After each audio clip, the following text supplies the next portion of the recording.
Jeff will apologize, will forgive me for sliding the name, but the most important idea in American governments is this.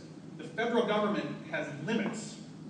The federal government is one of enumerated powers and enumerated rights.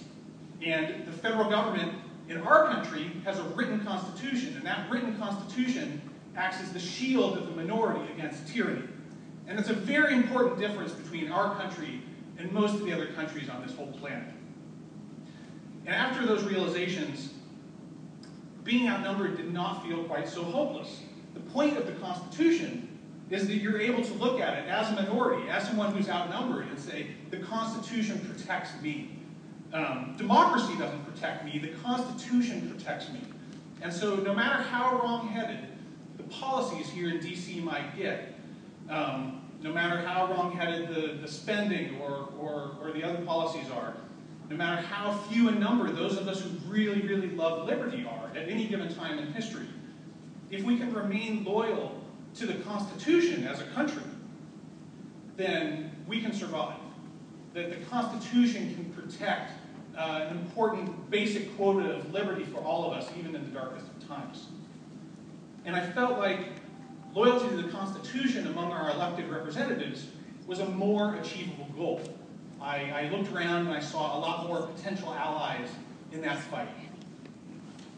And so that brings me to the second thing that has happened since I left school, and that's the most important ally that any of us has ever had in that fight, Dr. Ron Paul. Dr. Paul has educated more people in this country about liberty and limited government in our Constitution than perhaps anyone since 1789. It is no accident that since his presidential run in 2008, more and more congressional candidates are choosing to declare defense of the Constitution to be part of their platforms. Now, some of these folks are pretenders, but some of them are for real. And it's your job here as Young Americans for Liberty to both support and to become that next generation of leaders. I see now that I should have been politically active sooner, and I see now that our system of constitutional limits can be protected even during periods of otherwise wasteful and ignorant government spending. I see now that if we allow those constitutional limits to be subverted, that we may never recover them again. And I see that we have historic momentum, due in no small parts of people here in this room, to firmly cement respect for the limits in our governing document. Dr. Paul made the Constitution sexy again, and that is no small feat, so it is up to all of you here in this room to keep that the case in the years to come.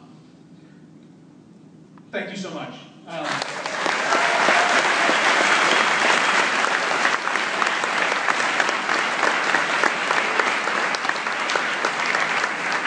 Next we have some videos from some current members that are already well down the path of protecting the Constitution here in this country. Thank you.